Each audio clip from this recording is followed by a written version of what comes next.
Welcome to the Authority File, the academic library podcast from Choice.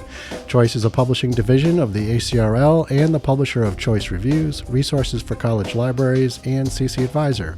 I'm Bill Mickey, the host of the podcast and the editorial director at Choice. For this next series of episodes, we're taking a break from our normal format, and what you're about to hear is a special live panel presentation I moderated at the Charleston Conference in early November. The session is based on a white paper Choice published in September called Marketing Academic Library Resources and Services. Appearing with me on the panel are the white paper's co-authors, Sabine Dantis, Outreach Librarian at Lynn University, and Jennifer Park, Assistant Librarian for Access and Outreach Services at Mount St. Mary College. Also with us is Lisa Martin, Coordinator of Outreach and Business Librarian at the M.D. Anderson Library at the University of Houston. During the panel, we discussed the current state of marketing and outreach, still considered a burgeoning practice among academic libraries, and what these initiatives look like in different kinds of institutions. We also dug into some of the top-line trends of a marketing and outreach survey Choice conducted earlier this year, the analysis of which forms the backbone of the white paper. The panel, one of the Charleston Conference's lively lunch sessions, was produced and made possible by Taylor and Francis, which also underwrote the white paper and generously provided us with the audio.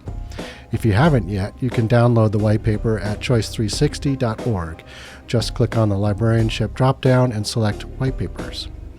So we've broken down the audio into 4 episodes, and in this second episode, the panelists and I talk about one of the main top-line trends from the survey, what librarians consider to be the main objectives of their marketing and outreach efforts.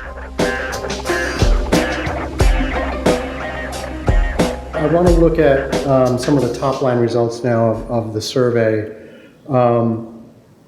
and talk a little bit about why those results are the way they are and how they may or may not reflect what's going on at our panelist institutions. One of the trends that we noticed coming out of the survey were we asked about to grade the main objectives of the respondents' marketing and outreach activities. And the top 2 were increased participation in instruction, research, and reference services. That collected 41% of responses. And then the second right behind that was demonstrate value and or impact of library on institutional goals and priorities, which got about a 30% response. The rest of the objectives, is, you can see from the question in the survey, just fall off from there. However, though, if you average out some of the responses, digital resource promotion is a pretty close third. So my question to the panel, and Jen, maybe we'll start with you, is anything interesting about that services priority? How does that contrast with promoting resources, or do you see that as maybe a combined type of thing? Yeah.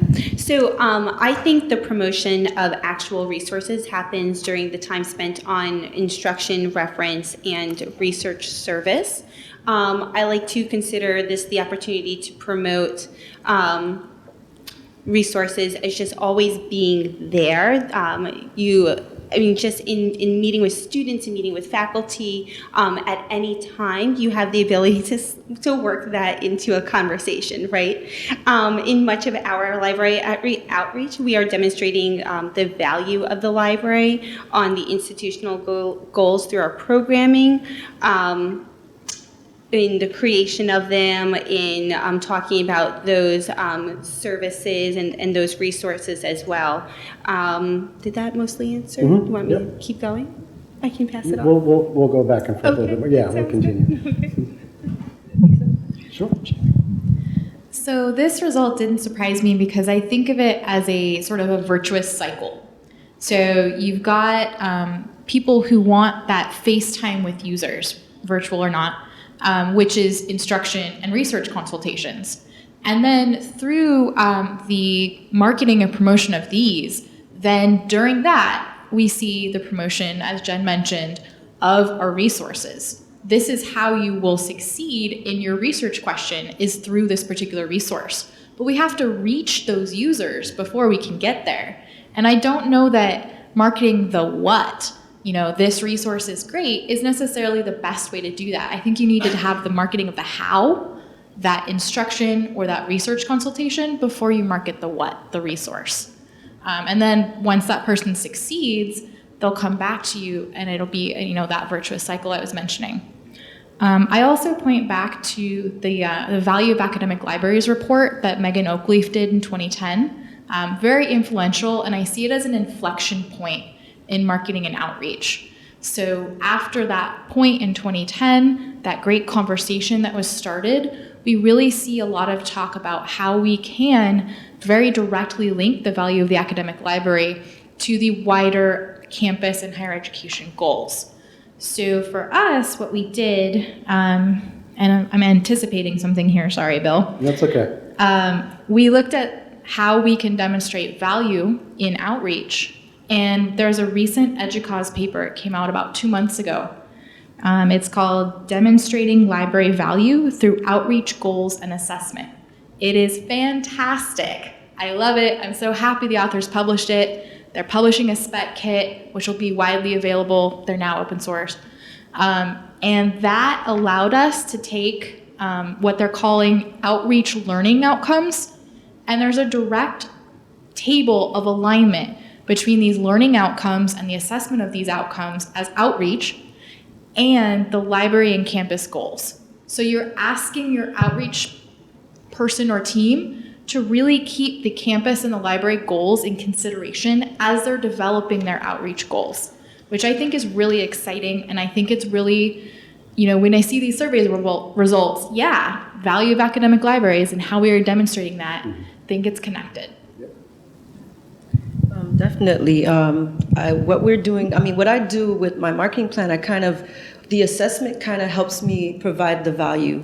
And so I've been using the assessment side of my marketing plan. I have like an assessment that I do every semester at the end, and I kind of just show ROI, and I try to give qualitative and quantitative results, like testimonials, like this was the best event ever, that type of thing. And also, I have assessments that I use, and I try to use everyone, like students, what did you think about the event? What, student workers that work in the library. We used everyone, faculty and things like that. Also, I guess I want to talk a little bit about how my efforts are successful. You want to show that you're increasing library. When you're doing marketing and promotion, how do we know?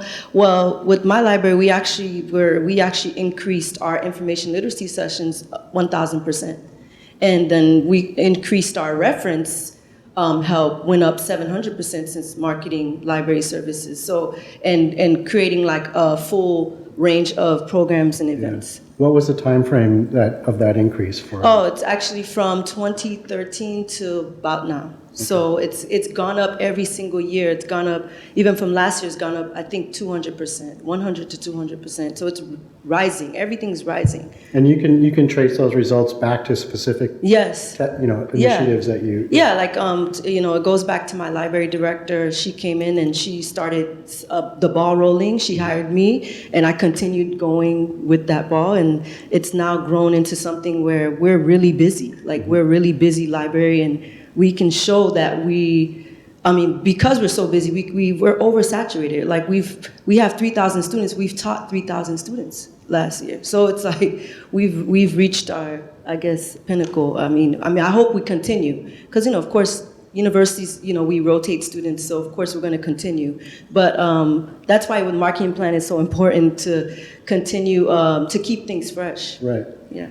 And as we were sort of preparing for this panel, Sabine, you mentioned, along the way as you were kind of doing your marketing initiatives, and perhaps during the assessment phase or when you were collecting your quantitative and or qualitative results out of that you kind of adjusted on the fly some of the tactics that you used, to get those results. And that's okay. I actually say that in the beginning of the marketing plan. Anything could happen, And I'm always flexible to change whatever needs to be changed based on the administration, based on new initiatives. We finished our university's strategic plan 2 years early, so they changed everything. So now I have to change everything again, and that's fine. I'm okay with change because it just means that we're aligning with the university.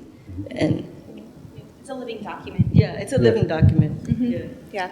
Oh, yeah. So I just wanted to touch upon, we were talking about assessment. When marketing outreach, librarians talk about assessment a lot. We do so in a variety of ways in which we mean assessment of programs.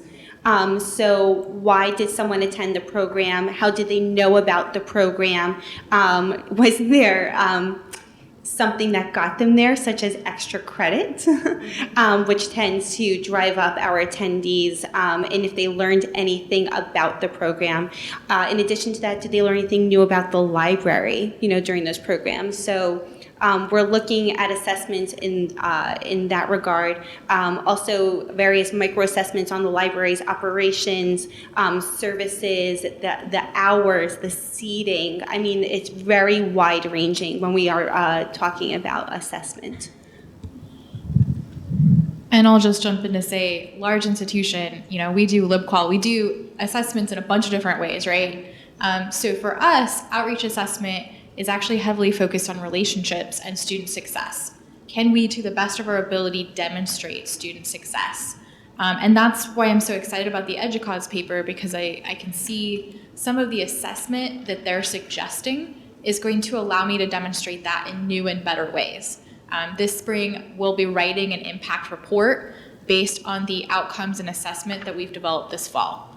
And I think the ability to do so, the ability to take a look at relationships and take a look at how we're demonstrating student success will allow us to continue to make that value of academic libraries case, which goes back to the survey. Right. So then, Lisa, we'll stick with you for just a second and maybe take a step back and talk a little bit about how you identify different user groups and the ways you may market to them differently. There's a wide range of students and your community is very diverse. And how do you adjust your marketing plan along the way? Sure, and I'll just add that University of Houston is something like the first or second most diverse university in the country, in the US. So we are talking about a group of people who represent multiple anything you can name, whether it's identity across gender or sexuality or ethnicity or race or origin or religion or etc. Like I could keep going.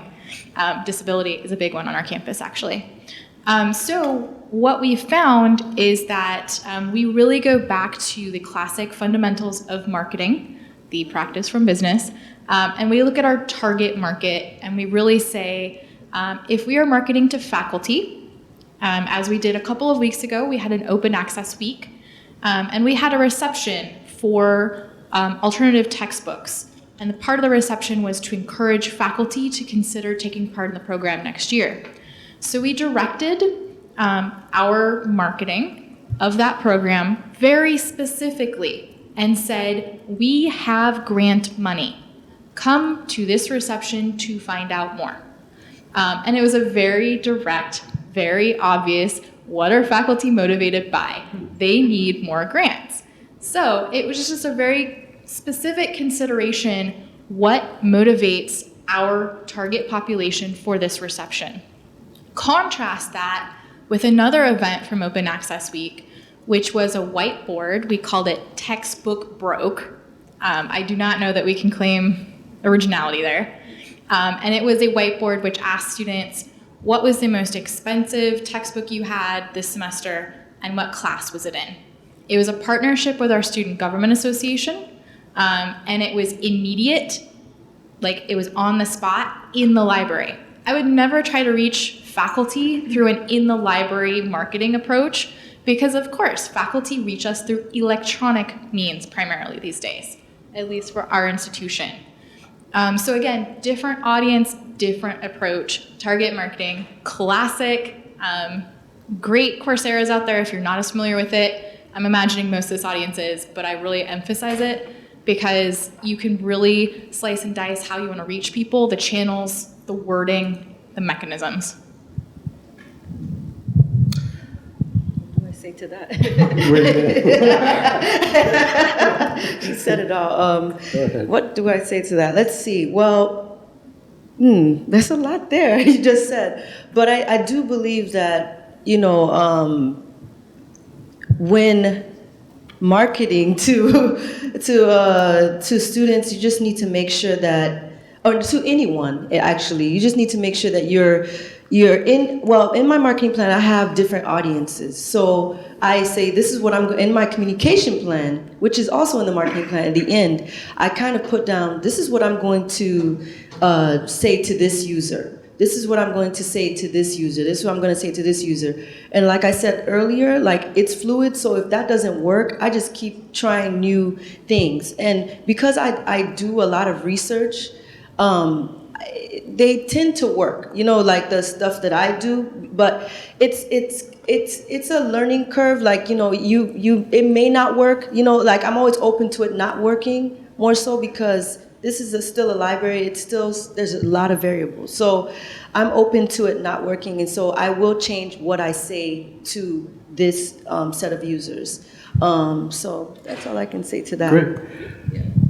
So we market to two populations, so vastly different from Lisa. So we have our faculty population and then our student population. We also do some marketing to the community as well, but not very heavily. And so when we market to the students, I'm generally having them assist me with the creation of the marketing materials. Because they then have some ownership in those materials. We do have a large number of student staff at my library that I oversee, about 80 to 90, depends on the week and if they're still working at the library. And so having them provide their insight in terms of creating the Instagram post, creating the whiteboard question really helps with reaching out to those students. When it comes to the faculty, I completely agree. It's very much digital heavy, a lot of emails. Mm-hmm. Great. Jen, I want to stick with you real quick. So you mentioned sort of the importance. I mean, this might seem like an obvious question, but you have a focus on first-year programming in terms of your marketing and outreach effort. I'm wondering, why that is. Yep. Describe the importance of getting them. Sure. At that point. So we do have a first-year experience program at our institution. It's about it's in its fifth year. And so all first-year students must complete this program by the end of their first year, by May of their first year. And they need to attend 8 programs. And so these 8 programs are each in a category. So there are 4 categories. So for example, one of the categories is academic success, which clearly the library would fall into that category, right? And so they need to complete 2 programs that fall under academic success. So what I've been able to do in my role is create programs specific to these goals and outcomes designated for the first year experience program. So if one of the items would be, the students must recognize the importance of the library as a support service in some capacity. So I created a program called Check Out the Library, in which we have the first year students come into the library, and it's a play on the word, checking out books. So they literally will check out the library, will walk around, will play with the technology there. They learn how to print, they learn how to use our air media space, and they learn how to do things as simple as literally check out a book, because these are students who have not had to necessarily do that in their high school libraries or even in their public libraries. So we're not assuming they come in with any sort of practice. Being able to create programs that directly relate to our first year experience programs has driven our attendee number up. It's also brought in more one-on-one research consultations. And so I just create programs in those pockets where I think that we seem to be lacking.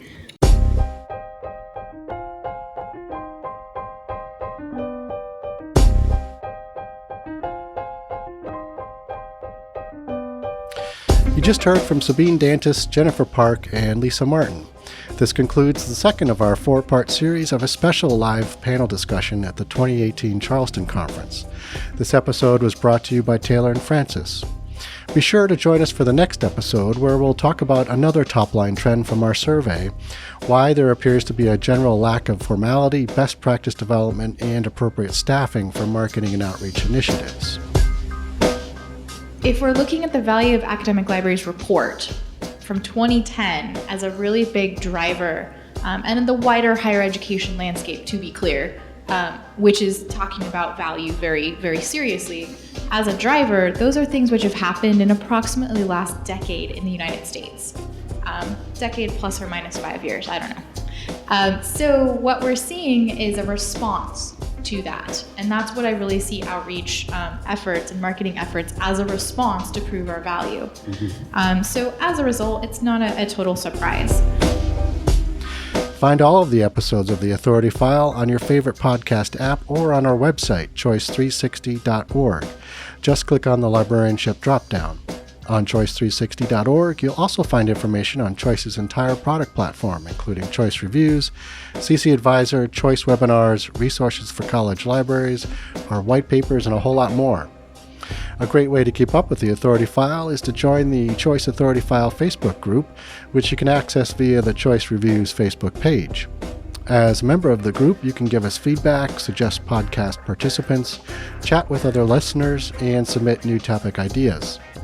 Sponsorship and advertising for the Authority File podcast are handled by Choice's advertising manager, Pam Marino, and the production and editing are done by Choice's digital media specialist, Mark Dirks.